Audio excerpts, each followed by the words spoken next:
نحمده ونصلي على رسوله الكريم أما بعد فأعوذ بالله من الشيطان الرجيم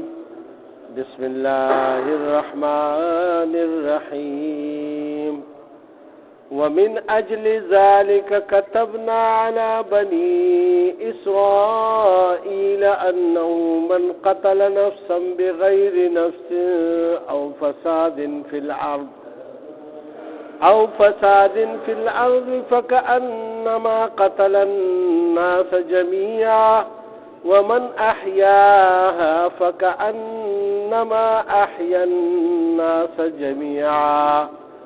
ولقد جاءتهم رسلنا بالبينات ثم إن كثيرا منهم بعد ذلك في الأرض لمسرفون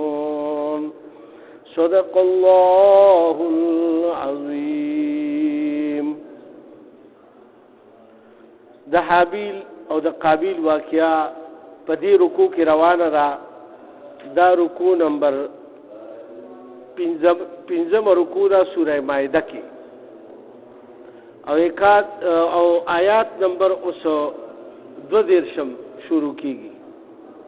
په دې کې الله پاک فرمایي چې من اجل ذالک چې څنګه د دې د وجنا مونږه كتبنا فرض کو على بني اسرائيل په بني اسرائيل باندې انه من قتل نفسا دا چې قتل کو چا یو سړی لرا یو انسان لرا چای خزوی یا سړی وي بغیر نفس بغیر د قصاص وغیرہ نه د جرم نه نو او فساد فی الارض یا فسادم پزمکه کې نه مچاوي یعنی څه غتیم نه کړي فکأنما قتل الناس جميعا نو دا داسې شوله چې دو قتل کټول خلق یو بے گناہ قتل داسې دی لکه چې ټول دنیا خلق توجل. الله پاک دومره سخت سزا مقرر کا ځکه چې پناه حق باندې قتل الله پاک ته ډیر زیات ناخوښه دی. انسان الله ته ډیر محبوب دی. الله سبحانه وتعالی دا یو میاندونه زیات محبت پر انسان سره کوي او دومره پیغمبران ول را لېږلي بیا ول کتابونه را لېږلي چې دې په هدایت باندې راشي او بیا ول جنتونه جوړ کړي دي. خو چې څوک نه مني او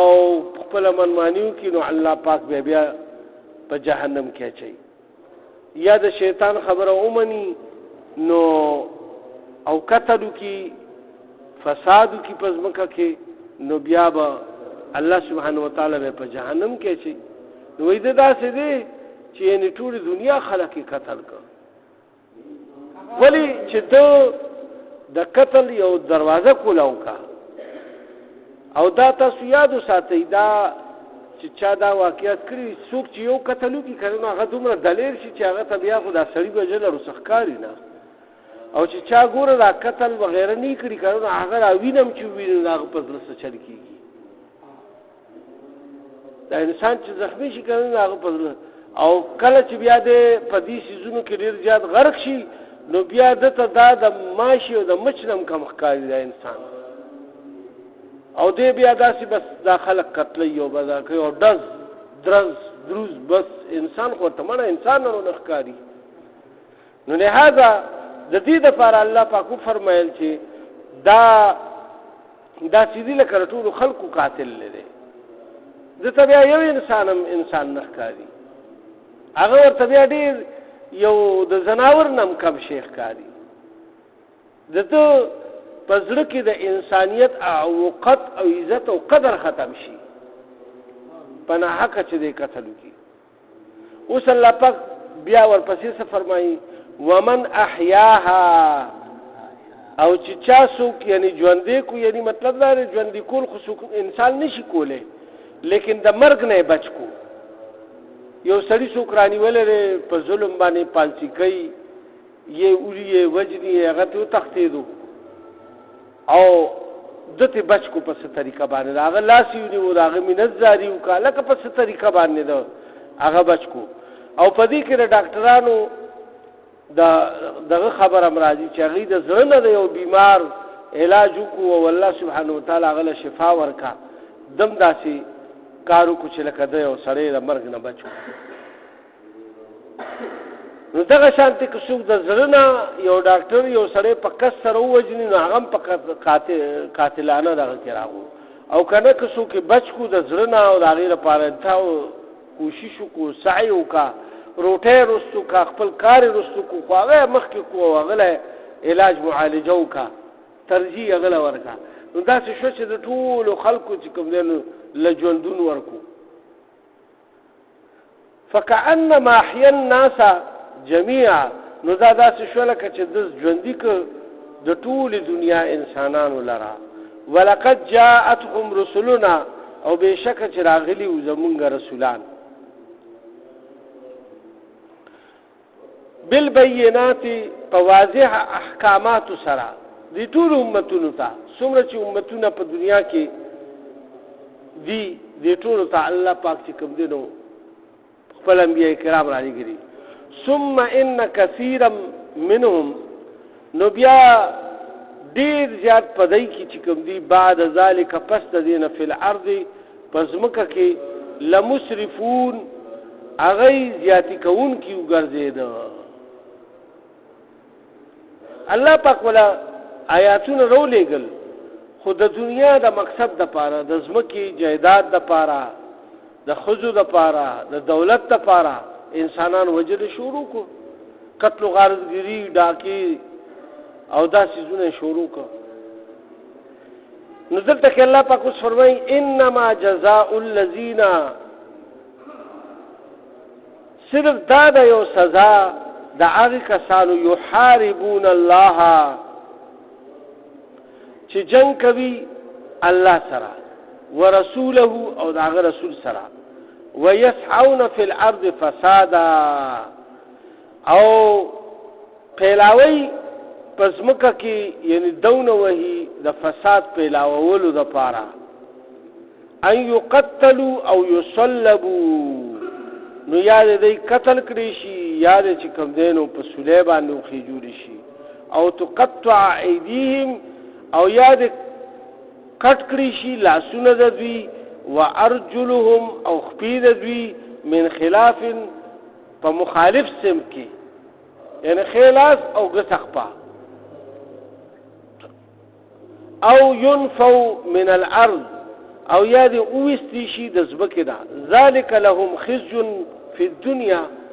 او دا سزا چې کوم دا د ذلت او د خوارې سزا را دی د پاره په دنیا کې ولهم فی الاخرة عذاب عظیم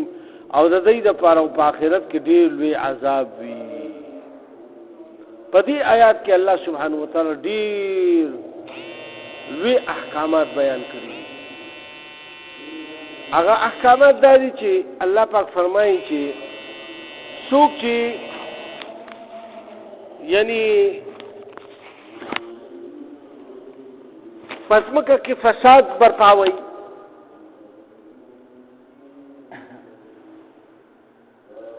یعنی جنگ د دین کوم خلق مراد دي د دین وی هغه ټولګي مراد دي چې هغه د جتی شکل کې ډاکی اچي ګروپ جوړ کړي غټ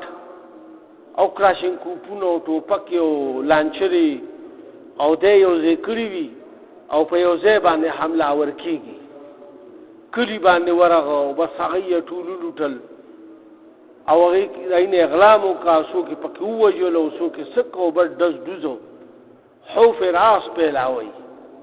د حکومت خلاف او قتل غارتګری کوي او د خلکو نه مالونه په زور باندې اخري او ډاکی چي خود دې شکل د یو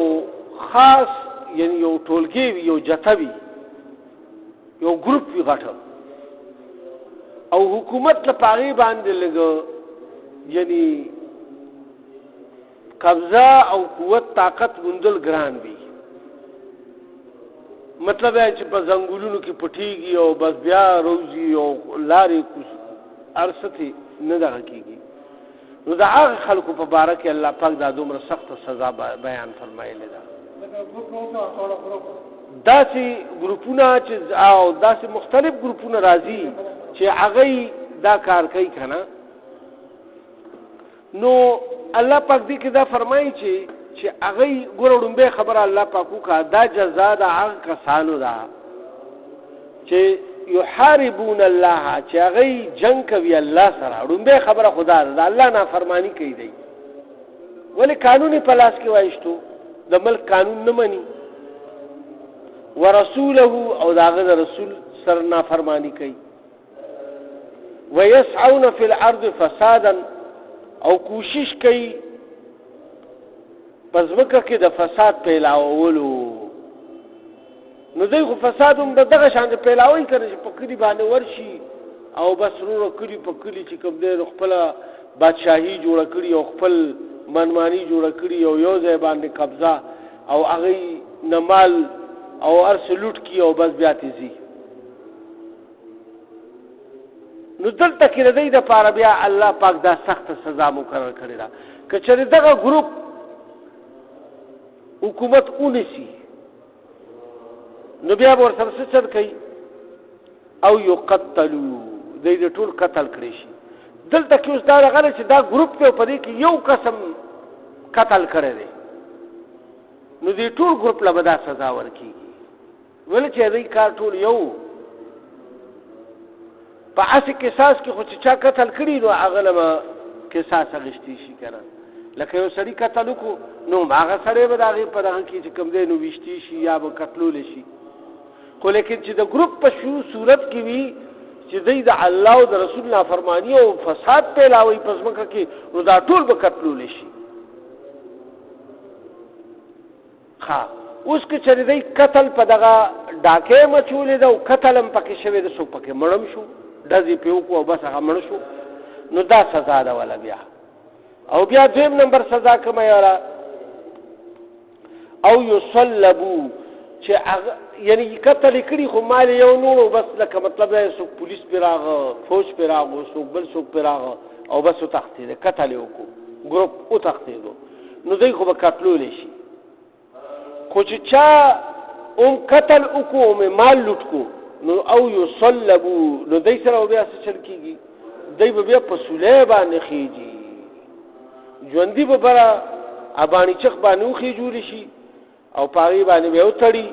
او بیا به په نیزو باندې، په غشو باندې، په ټوپکو باندې اولي، لکه چې د هغه وخت څه اسلحه وي چې خلک پرې عبرت واخلي او دوی به دغه کوي. داسې به ټول په بره په باڼي چخ باندې خېجوي. او بیا الله پاک فرمایي او تقطع ایدیهم و ارجلهم، او د دوی به کټ کولی شي لاسونه او خپې د دوی. اوس دا سزا خو ګوره په عام دغه کې د یو غل چې یو غلا وکړي که نه نو د هغه دپاره تش لاس کټ کېدلي، خو لیکن د دې خلکو دپاره یو ښی لاس دی او ګوسه خپه ده، دواړه څیزه به د ده نه کټ کېږي. خو په هغه صورت کې به دوی ته د قتل سزا به نه ملاویږي او نه به ورته رسولي سزا ملاویږي چې دوی صرف مال لوټ کړي وي، سړی نه یې مړ شوي پکې، صرف مال یې لوټ کړي وي. نو د دوی به بیا څه چل کېږي، لاس به کټ کېږي او په مخالف سمت کې به خپه هم کټ کېږي، دوه دانې به ترې کټ کېږي، ځکه چې دا جته دا ګروپ دی او دوی وحشت پیلاوي، د دوی سزا هم سخته ده. ډاکو کې ډاکه چې ورته وایي، غلا بیل شی دی او ډاکه بیل شی دی. بیا دغه شی دا په دې آیات باندې عمل کړي. دلته کې الله پاک فرمایي چې بیا به تاسو داسې کوئ. بیا بل خبره من خلاف، یعنی خلاف چې دا لاس ته کټ کړي نو دا خپه به دې کټ کوئ، چې عمرون او بشل شي او ګډ شي، چې بیلنس والا خراب شي. او بیا به الله پاک فرمایل چې بیا د دین علاوه چې دا دای اسم نه کړي خو بدامني صرف پیلاوي، خلق خوف هراس پیلاوي، راشي او داسې مزیو کی او بس خلق څوک داسې دونه کی او څوک داسې دونه کی، او بیا لاړ شي او جیپان او دغه په علاقه باندې ګرځي را ګرځي خلک یې را یې او ډزې مزې چاق پو کې ډس کړي چا پو کې ډس خو څوک پکې مړ دي چا نه مال نه دی وړي او ينفو من الارض نو دای به بیا څه چل کول شي چې دای به د ځمکې نه شړل شي بار به وستې شي علاقه بدر به د علاقې نه دا بل سزا شو نزل تک الله سبحانه وتعالى فرمایي چې بس د علاقې نه به وباسي کنه خو اوس به کومه علاقې ته لګي پاکستان والے افغانستان کې نه پریږي او افغانستان والے پاکستان کې نه پریږي خو بارډر دي کنه په خوا غلا بارډر نه خو د ملک اعتبار کوي بسو ته غرزول کافرانو طرف ته بس ای بونی مو غلام به جوړ کو بیا په کارونه کول کنه او سوک پریږي نه کنه اوس غلامانه جون نشتا لہذا به کی دی وی بیا په پهل تا غروټه اخلاص ایلتا ځکه چې کېد کې به ساتي نو دلته کې الله سبحانه وتعالى فرمایل چې دا سزاګانې موږ د دې لپاره مقرر کړې دي ذالک لهم دا د دې لپاره خزي فی الدنیا چې دیتا سزا ملو شي په دنیا کې ذلیل شي دی چې دې کار نه ووري خلق یعنی چې دا زلالت دا سزا دیتا ملاویږي نو دی به دې کار نه منې شي ولهم فی الاخرة عذاب عظیم او د دې د پاره به د آخرت کې عذاب ډیر لوی وي اوس دلته د روان آیات کې الله سبحانه وتعالى یو بل حکم فرمایي الا الذين تابوا مگر هغه کسان چې چا توبه وست په صدق زړه سره او د دې کارونه باز راغو توبه وستا من قبل خو مخکره دینه ان تقدروا چوینی سي یعنی چې تاسو دې په نیولو باندې نیولې مونږ خدای نه مخکې دا ګروپ خورور شو بس توبه وست الله نو یې کوي پوره عمر دا بس کار دی بکو لہذا د دې لپاره الله پاک سچل کوي فعلموا ان الله نو پېښې چې بشک الله چې کوم دی غفور رحیم بخون کې او مهربان دی الله پاک بخون کې او مهربان دی لہذا تاسو چې کوم دی نو بیا غي ته سموای خدا الا چې تا نیولې نه وي د نیولو نه مخ کې یعنی مطلب دا چې تاسو په قابو کې راشي دلته کې الله سبحانه وتعالى دې لپاره دا فرمایل چې وای الله سبحانه وتعالى فرمایي چې الله بخون کې مهربان دی لہذا حکومت دې معاف کړي اوس دلته دا سوال پیدا کیږي دې کې ډېری خبرې دي دا غي تفصیل بیانو دا آیات ډېر تفصیل جوړه په دې کې ډېر به تفصیل شوی مفسرون او حضرات دا کړل یو خدای سزا ډېر سخت ده ځکه چې د ګروپ په شکل کې خوف هراس او د حکومت مخالف یو لوی دغه شروع کړل نو د دې لپاره دې سزا ډېره سخت را چې ځکه چې عوام الناس ته لوی تکلیف ته او غیره او دغه دومره غلبه شي چې د هغې د وجې د څوک کارونه کسبونه او څوک یعنی سم کاروبار نشي کولی څرګند کني بس هغه یېرېږي په دې خلکو نه چې را باندې به راشي پیسه نشي څرګندولی کارخانه نشي لګولی ملک آبادي نشي کولی سم یعنی ټول ترقیاتی کارونه یا هر قسم دغه چې کوم دی نو هغه ختم شي دلته کې الله پاک بیا بل دې کې چې راکم حکم فرمایلو چې دی پزوکه کې فساد پیلاوي نو عام قتل چې یو سړی وکي نو د هغه قتل چې کوم دی نو هغه کچري یو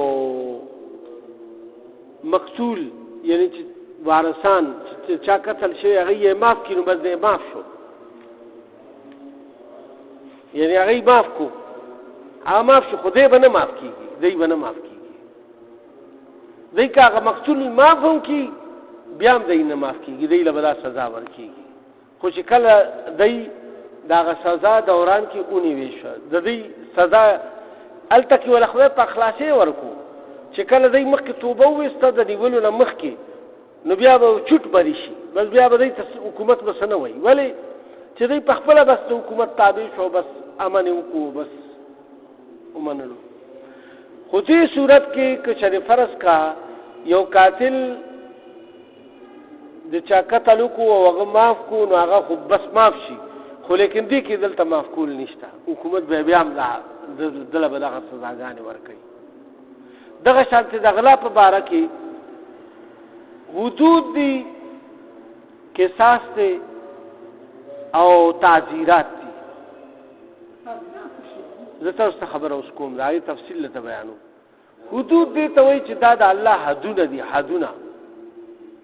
حدونه د الله سبحانه وتعالی دا دی چې یعنی یو سړي غلا وکړه هغه لاس به کټ کېږي، یو سړي زنا وکړه هغه سنګسارېږي. په معاف کولو باندې هغه که اوس لکه مثال هغه سړی وایي یاره زه ترې خپل مال نه غواړم، نو مال له دې نه غواړي خو بیا هم د ده نه لاس کټ کېږي. دې ته حد وایي. دا د الله له طرف نه مقرر شوی، په دې کې څوک رد و بدل نه شي کولی. زنا وکړه او د یو بل معاف کړه چې نه خیر ده بس مونږ یو بل ته دام د الله له طرف نه چونکې حد دی دا به پوره کېږي، په دې باندې سزا خېږي، رجم به خېږي. دې کې معاف کول را معاف کول نشته. رسول الله صلی الله علیه وسلم چې کله د یو ښځې غلا کړې وه او هغه ونیوې شوه او هغه بیا راوستې شوه، رسول الله سلام وی چې دا لاس دې کټ کړي. د هغې قام قبیله ډېره لویه راغه او عزتدار خلک وو. هغه چې کوم دی رسول الله سلام ته درخواست وکړو چې یا رسول الله دې دا خو مونږ ډېر ذلیله شو، مونږ ته به تر کوم وخته پورې خلک تانه راکوي چې ستاسو ښځې غلا کړې وه لاس دې کټ شوی نو لهذا دا معاف کړئ. نو رسول الله صلی الله علیه وسلم ورته قسم وکړ وی که زما لور فاطمه غلا کړې وه نو ما به ترې لاس کټ کولو. ولې چې دا د الله حکم دی. نو دلته دا هغه حد دی او قصاص چې کوم دی نو هغه معاف کېږي. هغه چې څوک لکه قصاص دې ته وایي چې چا یو سړی مړ کو هغه چې کوم دی نو بدل نه اخلي، بس ټیک شو معافي کو، او که بدل اخلي نو بس بیا ورته ودرېږي او که فرض که مثال اگر چا نه یو ګوته پرې کړې نو دنه به یو ګوته پرې کېږي، که چا نه یو غوږ پرې کړی نو یو غوږ به ترې پرې کېږي. دې ته قصاص وایي. او تعزیرات دې ته وایي لکه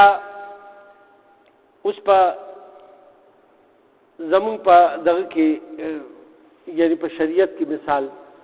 یو سړی دی په هغه باندې د زنا دغه وشو، د زنا حکم په جاری کېدو دپاره هغې نه زنا وشوه، خو ګواهان 3 میلاو شو، 4 میلاو نه شو، نو دی باندې بیا رجم نه خېږي. ولې چې د دی ګواهان پوره نه دي د قرآن په اختیار سره، لہذا دی له بیا حکومت په هغه وخت سره چې څه سزا یې نو هغه به ورکوي، کوړې به ورکوي یا به څه بل څه شی به ورکوي، یا هغه بیا د قاضیانو په فیصله باندې ده او د حکومت فیصله ده د قاضیانو. دا اختیار بیا الله پاک هغې ته پرېښی. تعزیرات دې ته وایي. تعزیرات دې ته وایي چې یعنی ګواهۍ کې څه کمې پاتې شي. ځکه چې که چېرې فرض که ته داسې خلک بیا وایي هلکه ګواه نشته، بس نو بس مثال یو ګواه پې پېښ شو خو هغه قوي ګواه دی، غلا کړې ده او قوي غلا دی، نو لاس به ترې نه کټ کېږي، لاس به ترې نه کټ کېږي، خو ولې څه چل به کېږي؟ کم از کم قید خو ته ملاوېدی شي، کوړې خو ته ملاوېدی شي که نه، نوره سزا ولا هر څه سزا چې وله مقرري هغه وله ورکېدی شي، خو لاس به ترې نه کټ کېږي. هغه غټه سزا به ترې کمه شي، ختم به شي د هغه ګواه د نه ملاوېدو د وجې نه. دې کې دا فایده هغه دغه ته نو دې ته تعزیرات وایي چې هغه د خپل ملک د قانون د ځمکې مطابق هر بادشاهي وخت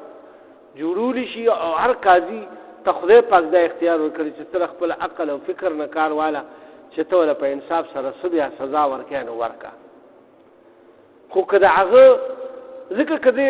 مثال یو سره غل او غلا کړی دا غلا د غلا اوم نیوي شو ارسونی وی شو خو غواپی نشتا نو لاس ته بیا نه کټ کیږي خو لیکن څه چل بکیږي پته هم نه لګي چې رد کړی دا کړل کړیا کا سمونه خوري او داغه کوي خو بیا هم د ډیر ارسنه دونه پته ولګي چې ردا د کړی دا نو لہذا بیا به څه چل شي چې دل کم از کم کېد خو ورکیږي کنه یا دغه شانته په هر جرم کې چې لکه پوره گواهان پکې مو ملاو نشي نو بیا به هغه په ځای کې به ورته یعنی کې جرمانه یا کوړی یا هر څه چې نو دا بیا ورته ملاويږي نو دې ته الله سبحانه و تعالی د دې د پاره دا درې قسمه سزاګانې دي په بعض سزا کې خدای الله فیصله بس فیصله را او په بعض کې چې کوم دی نو هغه اختیار دی خلکو ته چې هغه خپل حق معاف کړي نو بس معاف کېدی شي او بعض ځایونو کې یعنی مطلب دا چې گواهان پوره نه وي شرایط پوره نه وي نو هغه سزا خو به ساکت شي خو دونه سزا ورته بیا ملاويږي چې دی بیا انده خدا سے کار څوک بل څوک نه کوي کنه او دیم نه کوي نو لہذا د دې لپاره الله پاک دا دغه فرمایل الله سبحانه و تعالی دې موږ ټول په دې باندې د عمل توفیق راکړي